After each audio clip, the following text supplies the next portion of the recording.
What's up, you cool babies? It's Sam, and I mentioned in my Green Day video that I did just yesterday that I would review any sort of new Blink-182 stuff, and I mentioned an EP. I thought this would be like close to a year out. I had no idea that they would release two brand new songs the next day. So it's October 25th. What is that? It's a Wednesday. And basically, it looks like Blink was trying to boost album sales their first week that the record's out. And so they released these two new songs called Cut Me Off and See You. They released them surprise earlier today. Now, I've already listened to these. I will be upfront before you watch any further in this video. I have already listened to both of these songs, so this will not be a genuine first reaction, but I want to take the time to listen to them and then give you my genuine thoughts. So if you're down with that, let's do it. Also, wearing my Blink-182 World Tour hoodie. Can't wait to see them next year. I'm going to be seeing these guys both in Fresno and in San Francisco on their One More Time tour is what it's going to be called. All right, let's get into this next song. This first song. This is Cut Me Off, and this is going to be the FLAC or FLAC FLAC file version of the album. I was able to buy that. It was on sale for $5, and you got two new songs and the whole album. So, anyways, let's go. There we go. That was really cool. I like that song. I don't like it as much as I like the next song that we'll be listening to, but I do like both of these songs. I think this song could have been on the album, on the full album, the final album version of the song, the set of songs, the first 17 set of songs or whatever. um my I would say when we were young is not my favorite, so I feel like if I could take that one out and put these two in or something like that, I probably would do it. But I really like this song, Cut Me Off. I like I think Travis is doing a lot of really cool percussion stuff. I feel like the song sounds like a mix between Angels and Airwaves, which is Tom's solo project or band, and then it also sounds like Mark's solo project or side project called Simple Creatures that he did with Alex Gaskarth from All Time Low. Which, by the way, a dude yesterday said I looked like Alex Gaskarth. I don't see it, but I will take it because he's a pretty decent looking dude.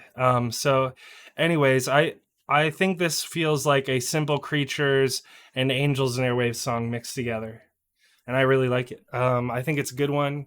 I really like I said, Travis doing what he does with percussion is interesting. He throws in a cowbell. I think that's the first time a cowbell has ever been in a Blink song, or at least one of the first times, if not the first. And I just like the little. He does some interesting little beats, and I think maybe he uses brushes. Just interesting little different things that he does in that song that he doesn't do in all Blink songs. All right, this next song is "See You."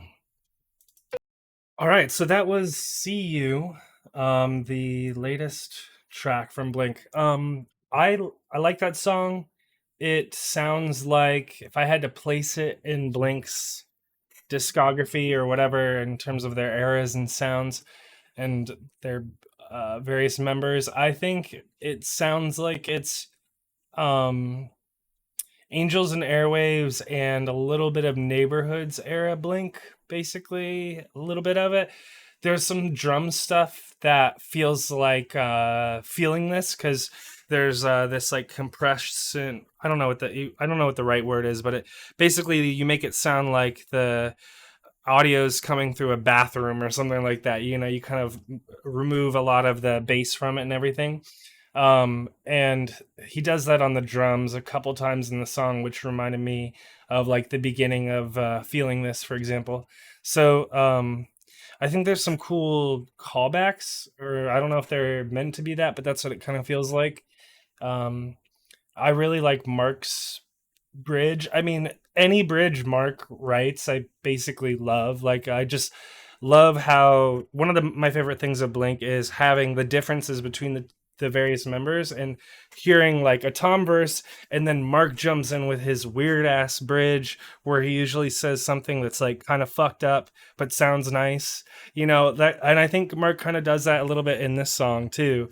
There's like a lyric that he says that struck or kind of stood out to me. But I really like the dynamics of this song.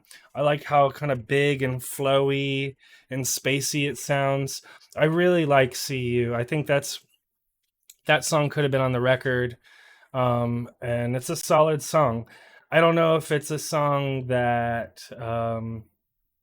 I don't know. Both of those songs are. I really like "See You" and "Cut Me Off." I don't know if they're going to be like songs I want to see live or anything like that, but they're very solid. I don't think they necessarily needed to be kept off the record.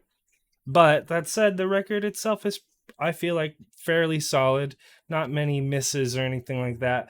So, kudos to Blink. Theoretically, they have even more songs that they could release in the future on an EP or something to that effect. So maybe we'll hear even more Blink. But I think what we can take away from this is the Blink guys are very in touch with the different sounds that they're capable of writing or producing, and they're clearly showing, I feel like, through this record and now like 19 songs, that they're able to tap into all sorts of different sounds, which is really cool, rather than like being kind of stuck in a certain sound. Like Tom, from like 2008 till 2018 basically only made one type of sound. Basically, that was Tom. Tom had a sound, and neighborhoods basically sounded like Angels and Airwaves with some Blink mixed into it. Where I feel like this new album, One More Time, feels a lot more cohesive. Feels much more like all of these guys are mixing their stuff together, and they're also giving each other the space to have their own sound. So Tom, you can have your song that sounds more Angels and Airwaves, or you can have a whole ass Boxcar Racer song. And then I can, as Mark, he can introduce his own elements to these various songs. Apparently, that's how Turpentine was written. Is that Tom had the original idea, and then Mark had an idea for the bridge, and they combined those, and then Travis puts his drum stuff on top, and out of that you have Turpentine, which is one of the community's, at least their favorite songs. It's probably up there for me as well, but it's definitely a highlight from the record. Well, that's my ramble. I hope you guys have a good one. Thanks for watching, and I'll see you in the next one. Peace.